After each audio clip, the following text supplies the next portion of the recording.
વલસાડના અતુલ વિસ્તારમાં લટાર મારતો દીપડો સીસીટીવી કેમેરામાં કેદ થયો।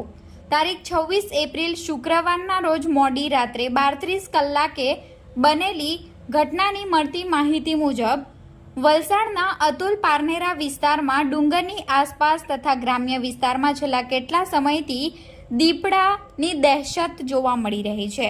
અવારનવાર પાલતુ પશુઓ પણ આ દીપડા દ્વારા મારણ કરવામાં આવતું હોય છે અને વન વિભાગ દ્વારા દીપડાને ઝડપી પાડવા માટે પાંજરું પણ ગોઠવવામાં આવતું હોય છે।